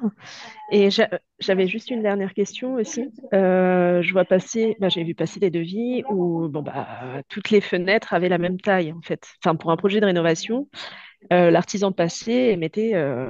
Enfin, n'avait pas pris les cotes, enfin, juste peut-être les cotes d'une fenêtre. Est-ce que c'est valable ou est-ce qu'on considère que c'est un avant-projet et qu'il faut faire détailler après? Parce que pour moi, c'est un devis. Donc, un devis, on le signe. Donc, il doit être définitif. Et bon, je trouvais que c'était un peu n'importe quoi d'avoir d'avoir une maison avec toutes les fenêtres qui font la même taille, alors que c'est pas le cas. Enfin, moi, j'étais passée avant, j'avais pris les mesures. C'était pas du tout le cas, donc Alors, il y a je plusieurs sais stratégies. pas. Il y a plusieurs possibilités. La première, c'est que par défaut, si elles sont à peu près toutes à la même dimension, c'est pas trop grave parce que de toute façon, une fois que le prix est signé, que le devis est signé, il y a une prise de code qui est faite et on réajuste. Comme on est, comme pour tout le monde, D'accord, cet artisan sur du sur-mesure, entre guillemets, ça fait toujours peur. On croit toujours qu'on prend 30% de plus parce qu'on vient sur mesure. Mais en fait, aujourd'hui, c'est la réalité, c'est ça, c'est fait à la demande, point. Et en fait, quand on prend les cotes, à 2-3 cm près, ça change rien au niveau des tarifs. Donc, par simplicité, des fois, on va mettre les mêmes cotes. Ça, je comprends tout à fait ton artisan. Et il y a un autre truc qui est d'accord. évident, c'est que s'il met des vraies cotes, le risque, c'est que derrière, et ça, je sais parce que je l'ai déjà vu, en fait, si tu mets des vraies cotes, tu as la personne qui va se dire, bon, bah, c'est bon, le menuisier m'a pris des bonnes cotes, donc je vais les commander sur je sais pas quel site internet, et puis c'est bon, les Oui, cotes sont prises. Donc en fait, les artisans, ils la connaissent, celle-là, donc maintenant, ils mettent jamais des cotes réelles. Ils mettent toujours un centime d'accord, de plus, ou voilà, comme ça, au moins, ils se disent, bah, si tu commandes avec ces cotes-là, bon, bah, tu te débrouilleras, hein, parce que ça passera pas. Donc c'est aussi une raison pour laquelle on s'embête pas sur un devis à mettre des vraies cotes pour pas donner non plus trop la recette magique du menuisier, quoi. d'accord. Non, mais je comprends Ah mieux ouais. alors, parce que c'est vrai que il y avait plusieurs philosophies sur les devis. Et bon, je trouvais ça étrange. J'avais pas du tout l'explication. Non, non, mais c'est ça, parce que tu vois, par exemple, dans mon fonctionnement avec Twiza, je viens pas sur les chantiers. Et pourtant, des chantiers, j'en ai fait aux quatre coins de France et même en Belgique d'ailleurs. Donc, en fait, je prends les codes que les gens me donnent. Je sais qu'à 2-3 cm près, elles sont fausses, mais qu'aussi à 2-3 cm près, elles sont quand même très proches de la réalité. Donc, ça me suffit largement pour chiffrer. Et quand on signe en l'état, on sait que derrière, on fait passer un menuisier, RGE, etc., qui reprend des cotes. Et ça marche parce qu'à 3 cm dans un sens ou dans l'autre, ça change rien au niveau du tarif. Donc ça pose pas de souci en soi. D'accord. Bon, bah merci. Je t'en prie. Et Léonard?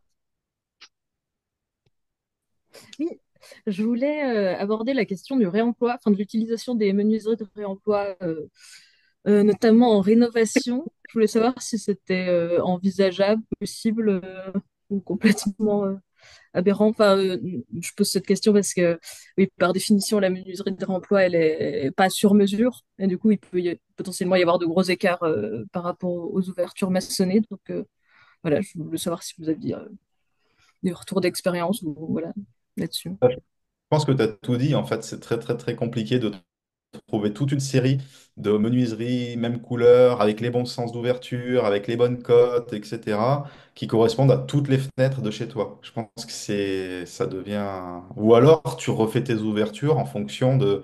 Si c'est une grosse réno lourde, et tu refais tes ouvertures, et tu fais en fonction des fenêtres que tu as achetées. Mais sinon, c'est mission impossible. Enfin, à mon avis, c'est mission impossible. Euh, des exemples simples, hein, j'étais en négoce quand on avait une menuiserie qui plantait parce que c'était pas le bon sens ou la bonne couleur. On les gardait des années en stock parce que ça correspondait jamais à personne en fait. Donc quelqu'un dit, ah bah tiens, bah, je vais la prendre et puis je vais compléter, je vais commander le reste. Puis celle-là, bah, je vais l'acheter 150 euros au lieu de l'acheter 1000 euros. Super, c'est quelque chose qui est voué à la benne, je la prends. Et puis le reste, je commande. Ah bah non, parce qu'en fait, finalement, elle n'est pas dans le bon sens. Ah ouais, non, en fait, je préfère cette couleur que la couleur de cette menuiserie-là. Tant pis pour une fenêtre, je vais pas mettre cette couleur-là parce qu'en fait, j'ai trouvé une meilleure couleur ou un autre fabricant. Et du coup, finalement, cette fenêtre, on n'arrivait jamais à la vendre. Donc en fait, au final, on les vendait à des déstockeurs parce que nous, on n'arrivait pas à les vendre. C'est invendable en fait. Donc c'est trop du patchwork en fait. Tu te retrouves avec trois fenêtres d'un côté, deux fenêtres de l'autre, d'une couleur dans un sens, ouverture dans un sens ou dans l'autre. Je pense que c'est vraiment périlleux, hein. C'est pas impossible, hein, mais Ok. Oui, parce que s'il y a genre 5 cm d'écart, c'est trop et pas envisageable. ouais, c'est du bricolage, hein. Après, ou alors tu refais tes tableaux, tu refermes tous tes tableaux pour que ça rentre par rapport à tes menuiseries. Mais si tu commences à mettre des énormes cadres des pré-cadres bois, tes fenêtres posées dedans, derrière, faut habiller l'extérieur, faut que ça tienne, faut que tu traverses tes pré-cadres et que tu ailles prendre dans le mur derrière. Enfin, le rendu, il est loin d'être. Ça doit pas être simple. Je pense que voilà, le réemploi, c'est bien si on trouve toute une série de menuiseries qui sont à peu près cohérentes et qu'on fait tous nos plans par rapport à ça. Mais sinon c'est compliqué, ouais. Ou alors juste des petites extensions. Et donc, ouais, ces menuiseries-là, nous, on les vendait que pour des gens qui faisaient un cabanon de jardin au final. Ça finissait toujours comme ça. Cabanon de jardin, il me faut une porte, une fenêtre, et puis je prends ce que vous avez, je m'en fiche. Et hop, et ils faisaient leur cabanon de jardin avec, et voilà, parce que l'enjeu, il n'était pas du tout énorme. Mais une maison complète, c'est compliqué, quoi. T'as pas de garantie sur la menuiserie parce que du déstockage, c'est des menuiseries qui ont déjà, tu sais pas combien de temps, tu sais pas d'où elles viennent. Si tu as besoin de pièces, tu sais pas où trouver les pièces. Parce que pour trouver les pièces, même si tu connais la marque de la menuiserie, il faut passer par le revendeur en fait. Donc si tu trouves pas la personne qui a commandé cette menuiserie-là à l'origine, tu retrouves pas l'historique de la commande d'origine. Donc si tu veux refabriquer une partie de cette menuiserie, tu peux pas en fait. Aujourd'hui, quand tu prends, je prends notre cas, hein, mais c'est le cas de tout le monde, hein. Si dans 4 ans, quelqu'un me dit j'ai cassé ma porte d'entrée ou une fenêtre, j'ai son nom. Dans l'historique de commande, je sais que chez Minco, mais tous les fabricants, hein, je parle d'eux, mais tout le monde c'est pareil, hein, chez Minco vont retrouver la commande d'origine de fabrication avec les données de fabrication parce qu'ils archivent tout. Et on dit ah bah la commande de monsieur Dupont, bah ok, c'était ça, la porte-fenêtre repère 3, ok, pour fabriquer juste la partie ouvrante, ok, on a les infos, on peut refabriquer et relivrer que la partie ouvrante, voilà, par exemple. Mais là, dans ces cas-là, tu sais pas d'où ça vient, et tu n'auras jamais l'origine de la commande parce qu'il faut retrouver qui a fabriqué, à quel nom, etc. Donc, comme tu n'as pas l'historique de la menuiserie, tu ne retrouveras pas. Ça fait Merci Olivier et Léonard. Alors, il y a encore Ok. pas mal de questions. Du coup, je vous inviterai vraiment à en poser qu'une, histoire que tout le monde puisse au moins poser une question à Olivier et qu'on puisse donc s'arrêter, enfin, qu'il n'y ait pas de frustration à 13h30 quand on va devoir se quitter. Du coup, vas-y, Julien. Ouais, merci. Est-ce qu'il y a différents brise-soleil orientables? Est-ce qu'il y a des critères de choix pour bien choisir un brise-soleil? C'est quoi? Qu'est-ce qui t'amène à cette question? Pour des baies vitrées plein sud, se protéger des apports, d'excès des apports caloriques l'été. Non, Euh, parce que des brises-soleil, globalement, c'est des lames orientables sur un système motorisé avec un système de câbles, en gros. Et après, tu as différents fabricants, hein, mais après, c'est toujours le même principe, c'est-à-dire que c'est de la simple paroi, contrairement à du volet roulant qui est une lame isolante pour vraiment fermer et vraiment couper du froid. Là, vu que son rôle, c'est uniquement de faire soit du brise-vue, soit de la protection solaire, principalement de la protection solaire, à ma connaissance, les lames sont en simple paroi et elles ont des formes différentes suivant les fabricants. Tu as des formes un petit peu en S ou un petit peu plus en Z ou des choses comme ça. Mais au-delà de ça, à part la ça s'intègre dans le vitrage ou c'est posé sur l'extérieur, non, à l'intérieur? l'extérieur. À l'extérieur. Ok. Dans le vitrage, ça s'appelle des stores vénitiens. Minco le fait par exemple en usine, ils font du store vénitien dans le vitrage. C'est sympa, ça coûte assez cher. En SAV, c'est compliqué parce que c'est dedans. Et c'est des petites dimensions. Et puis en protection solaire, c'est pas son job. Parce que la protection solaire, le but, c'est de protéger du soleil avant de rentrer dans le vitrage.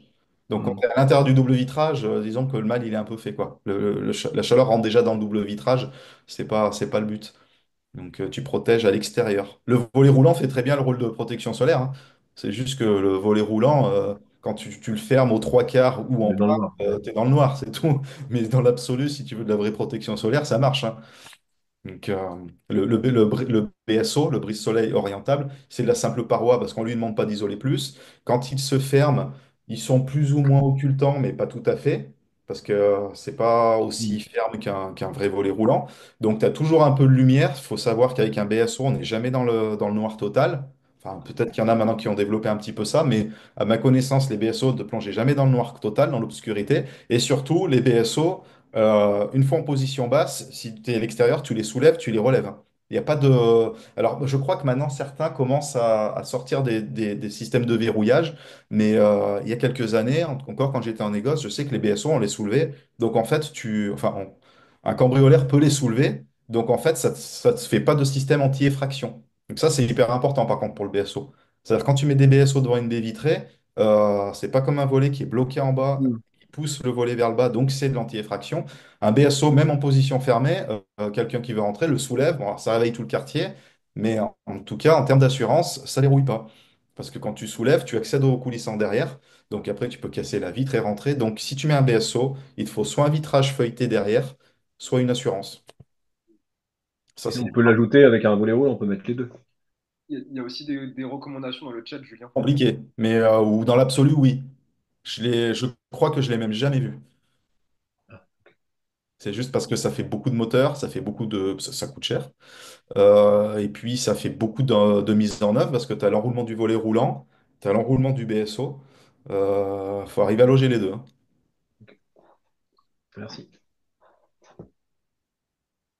Si tu mets un volet roulant, en général, la protection solaire, ça serait plus quelque chose comme une pergola bioclimatique ou quelque chose comme ça. Comme ça, elle est horizontale avec des lames qui s'orientent, mais elle n'est pas devant la fenêtre. Sinon, je pense que ça fait beaucoup. Moi, je ne l'ai jamais vu, hein. J'ai jamais vu des BSO plus des volets roulants sur une maison et je suis dans le bâtiment depuis 2007. Tu vois. Donc, Ok. Sandra, Merci. on va juste prendre ta question. Bonjour. Moi, c'est par rapport à un projet de rénovation d'une maison familiale qui a une quarantaine d'années. Elle a l'air de bonne construction. Je regardais les cadres au niveau des crépis, etc., des cadres bois, il n'y a pas de fissures, etc. Même si je suis pas sûre que ça ait été, en tout cas, c'est peut-être 10, 15 dernières années, je sais pas si ça a été très entretenu. Mais je me posais la question pour la gestion des ponts thermiques. pour que ce soit bien isolé, est-ce qu'il vaut mieux garder les cadres ou faire une dépose complète? Alors, c'est toujours pareil, c'est avec des pincettes parce qu'il faut vraiment voir le contexte, le type de bâti, etc., le type de pose à l'origine. Mais pour donner quand même des pistes, si tu te poses sur l'ancien cadre ou si tu déposes et reposes, Euh, le pont thermique, si tu veux, c'est pas vraiment une notion de pont thermique qui va y avoir là. Le fait de garder ton cadre ou pas, c'est surtout que tu vas réduire tes ouvrants en conséquence, quoi, de 4-5 cm de chaque côté. Alors quand tu déposes et que tu reposes, tu repars sur quelque chose de beaucoup plus sain. Ça, bon, ça engendre tous les dégâts collatéraux, hein, crépi extérieur, enduit intérieur, mais tu repars vraiment sur des bonnes bases et tu refais ton étanchéité comme on a évoqué tout à l'heure. Les anciennes menuiseries qui étaient posées sans étanchéité contre le mur. Donc au moins tu repars, tu refais une vraie étanchéité entre ton mur et ta fenêtre. Dans un sens, c'est plus sain. C'est toujours mieux que de faire de la pose en rénovation. C'est jamais Dans l'absolu, la pose en rénovation sur l'ancien cadre, c'est pas ce qui est recommandé. C'est du bricolage, c'est de la survie, c'est ce qu'on fait dans un appartement pour limiter les coûts, pour limiter les dégâts, même dans une maison, hein. Mais quand on n'a pas envie de refaire les peintures, les crépis et tout, on fait ça. Ça marche, mais c'est pas mieux qu'autre chose. C'est moins pire. Et parce que tu perds beaucoup en surface vitrée, tu as des gros habillages pour cacher l'ancien cadre, voilà. Mais là, c'est pas vraiment une notion de pont thermique en fait, parce que de toute façon, ta menuiserie, elle est posée à peu près au même endroit, elle est juste un peu réduite. Tes ponts thermiques, c'est plus. Enfin, après, ça dépend comment isoler la maison, mais si tu as une isolation extérieure, si tu as une isolation intérieure, si tu comptes refaire l'un ou l'autre. C'est pareil, c'est du cas par cas. Si tu veux, tu me contactes et on en parle, y a pas de souci. Mais là, sans plus d'éléments, je pourrais pas t'en dire plus. Tout ce que je peux dire, c'est que la pose en réno, c'est le moins pire, mais c'est pas le mieux. Oui, donc ça répond quand même à ma question. Ok, merci. J'en prie. Merci Sandra. Vas-y Patrick. Ah, Patrick, on ne t'entend pas. Ton micro est ouvert, mais il n'y a pas d'entrée. Il faut que tu regardes dans tes paramètres de micro en bas à gauche. Du coup, on va prendre la question de Pauline, le temps que tu arrives à régler ça. Est-ce que c'est mieux? Ah oui, c'est Ah, bon. Bon, bah, Voilà. Ouais, excusez-moi. Bonjour Olivier. bonjour Est-ce Patrick. que tu peux nous parler rapidement des cadres acier? Est-ce que les cadres métalliques, les fenêtres C'est-à-dire, métalliques, est-ce qu'on arrive à trouver aujourd'hui les mêmes profils que les cadres alu? Et en termes de surcoût, est-ce que c'est vraiment beaucoup plus cher? Et est-ce que dans le réseau pro, il y a des entreprises qui savent fabriquer ce type de fenêtres? Merci. des menuiseries en acier Oui. en 2025, hein, on est d'accord, hein. Ok. Alors, ça se fait pas. Honnêtement, ça se fait pas dans l'habitation. Ça existe pour l'industriel, par de la ferronnerie, par des fabricants. Je connaissais le fabricant Elva, qui est un fabricant français qui fait toute gamme de menuiserie, qui était un de mes fournisseurs à l'époque, qui avait développé il y a quelques années de ça, la gamme Steel, comme acier. Alors, Steel quelque chose, je sais plus, mais on doit retrouver sur Google, hein. Et donc, il faisait de la gamme type verrière un peu, la gamme acier. Thermiquement, ça vaut rien, c'est lourd, enfin, c'est pas du tout fait pour ça. Sa seule fonction qui est relativement utile, c'était de la joindre à des vitrages pare-feu et de mettre ça dans des bâtiments type tertiaire, quoi. Et faire quelque chose un vrai. Si tu peux, il existe des vitrages par flamme pour les, je sais pas, les banques ou ce genre de bâtiments-là. Et donc, ce vitrage plus de la menuiserie acier, ça permettait d'avoir des normes de feu que tu n'as pas sur du PVC, du bois, etc. Mais sinon, de la menuiserie acier pour de la maison, les seuls cas de figure pour des verrières, des choses un peu atypiques, en général, on passe chez un ferronnier, quoi. Mm. D'accord. Après, si en fabricant ferronnerie, qui fabriquait Non, ils faisaient même pas de vitrage, je te dis une bêtise. Il y avait Serpug en France qui fait ça, Serpug, qui fait de la ferronnerie, mais il faisait même pas de vitrage. Il faisait des grilles un petit peu comme en Espagne, là, qu'on met devant les portes d'entrée, là, les grilles qui se ferment avec de la déco, mais c'est même pas vitré d'ailleurs. Donc, la menuiserie vitrée, Ok. trop merci. lourd, c'est trop lourd. Pauline, Merci. avec nous. Merci Patrick. Bonjour, vous m'entendez? Ouais. Super. Moi, ma question, elle portait sur le renouvellement d'air, puisque En fait, on fait des maisons très étanches et du coup se pose la question de la ventilation qui est soit pensée en double flux, mais ça pose des problèmes de changement de filtre, de nettoyage des conduits. Ou sinon en hygrobé, mais pareil, ça pose aussi des questions parce que du coup on crée des entrées d'air froides alors qu'on s'est payé une grosse isolation. Et du coup, je voulais avoir ton avis sur ces questions parce que je trouve pas vraiment de réponse nette là-dessus. J'ai l'impression qu'il y a plein d'approches différentes sur la question du renouvellement d'air. Est-ce que toi, tu préconiserais plutôt de l'hygrobé ou avoir des menuiseries pas percées pour maintenir le niveau thermique qu'on s'est payé avec des super fenêtres? Voilà.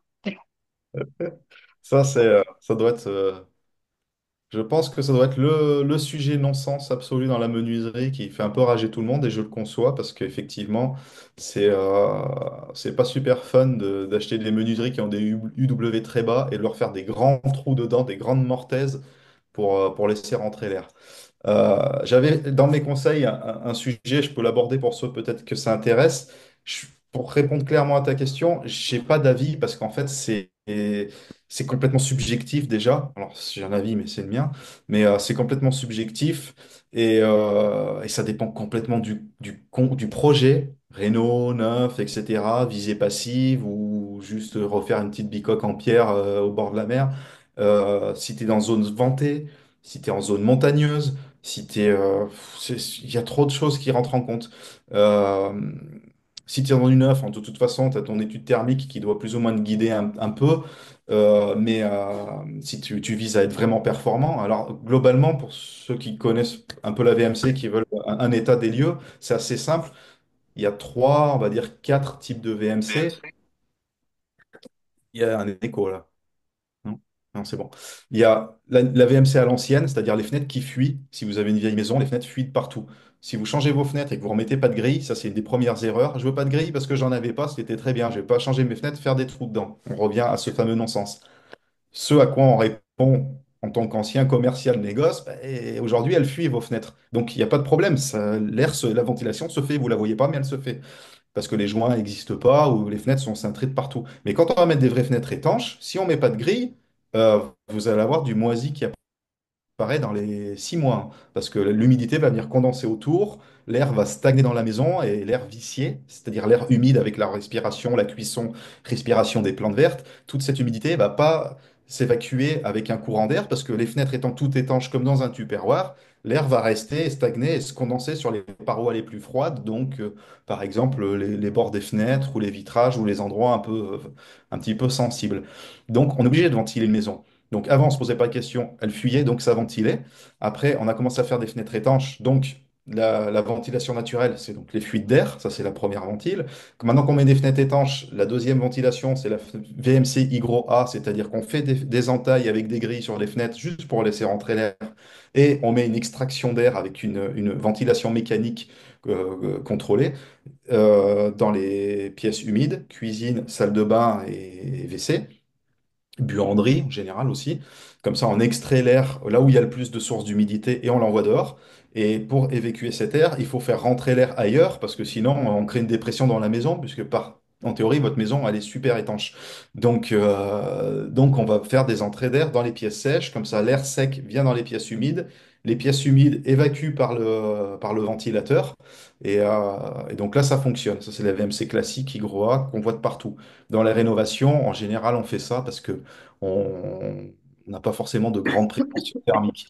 Après, la hygrobée, c'est la même chose, un petit peu plus évoluée, c'est-à-dire qu'au lieu de tout le temps ventiler et de tout le temps laisser rentrer l'air dans les grilles, on met une VMC qui se met en route que quand il y a beaucoup d'humidité. Et les grilles sont un petit peu plus techniques, les grilles des fenêtres. Alors ça fait partie de mon rôle, hein, enfin de mon rôle ou du rôle du menuisier qui fournit les menuiseries, de mettre les bonnes grilles.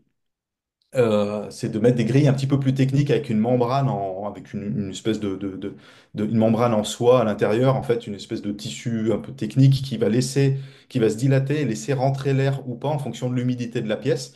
Donc, quand il n'y a pas trop d'humidité, ça va bloquer un peu l'entrée d'air dans la chambre. Et quand il y a un peu d'humidité, ça va la laisser rentrer. C'est un peu ça l'idée.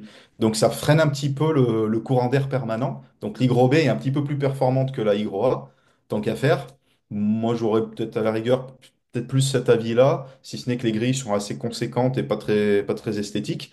Mais bon, elles font bien le job. Et après, la VMC double flux, c'est qu'on on condamne tout, l'air rentre nulle part, et on contrôle complètement l'entrée et la sortie d'air. C'est-à-dire qu'on extrait toujours dans les pièces humides, avec une VMC double flux, l'air humide de la maison vers l'extérieur.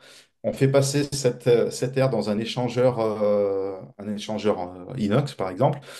Et donc l'air qu'on envoie dehors qui est chaud, puisqu'il fait 20 degrés dans la maison en moyenne, dans un échangeur qui va donner ses calories à l'air qu'on va rentrer de l'extérieur vers la maison.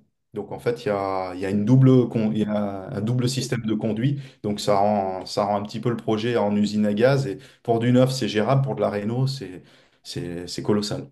Donc il faut ramener des entrées d'air dans toutes les pièces et évacuer les pièces humides vers l'extérieur. Et tous ces réseaux de tuyaux doivent se rejoindre à un moment dans un échangeur.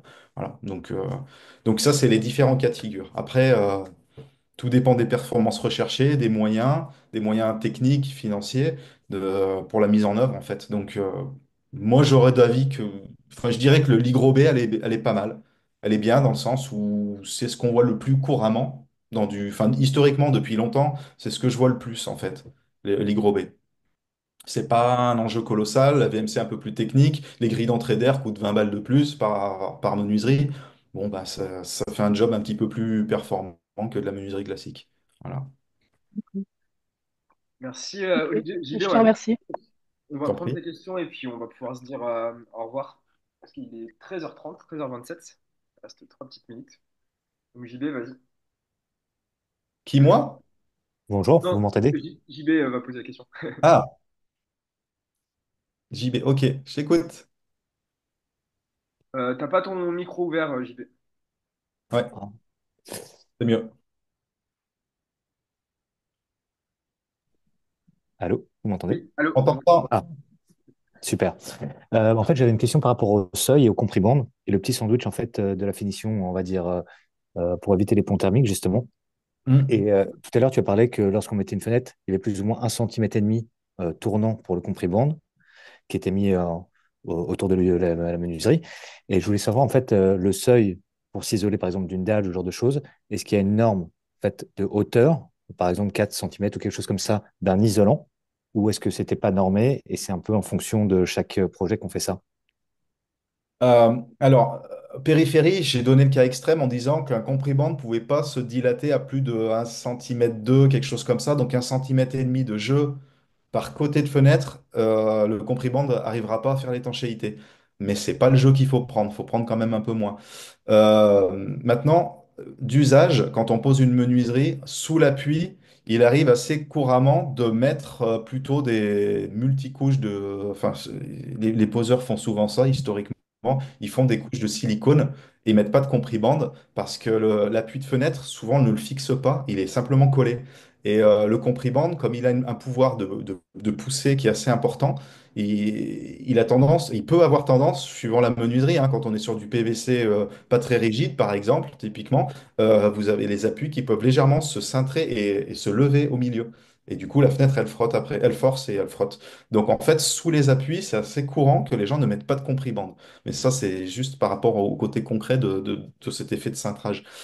Maintenant, au niveau des appuis quand tu cherches de la performance thermique, souvent on met je ne sais pas s'il existe une norme à proprement parler sur ce point spécifique, pas à ma connaissance en tout cas, mais après, souvent on met, si tu es sur une dalle, un appui béton, euh, normalement tu poses ta menuiserie sur l'appui béton et comme tu ensuite montes ta chape qui elle est isolante et ta finition derrière, normalement, t'as pas réellement de pont thermique en fait entre les deux. T'as ta menuiserie, mais au même titre que sur les côtés en fait. Donc ta menuiserie, elle fait un peu le job d'isolant.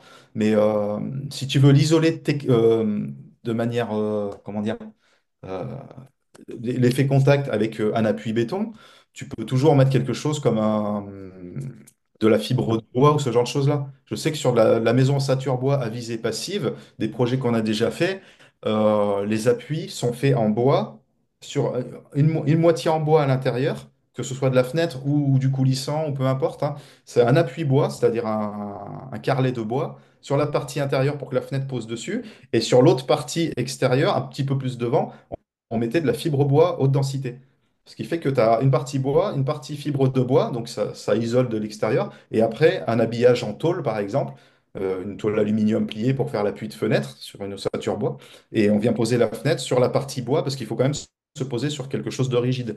Donc ton appui, si tu veux l'isoler thermiquement, le mieux c'est de mettre du bois pour le poids, parce que le bois, il est intrinsèquement isolé et mécaniquement, il fait partie des structures. Et après, tu peux isoler sur la deuxième partie extérieure, là où il y a moins de poids. D'accord. Parce qu'en fait, j'ai vu des matériaux aussi en PET qui sont recyclés. Donc, ils sont aussi pas mal parce que pour le coup, ils sont très stables. Et donc, pas de mouvement justement par rapport au dessous et sous la pluie. Pour les grandes huisseries, justement, c'est plutôt adapté. Après, je Mm. sais qu'il y a aussi des mousses, genre polyuréthane ou genre des coupes de jacodure qui peuvent se faire en appui. Et voilà, par contre, pour les hauteurs, ce genre de choses, j'avais pas trop d'informations.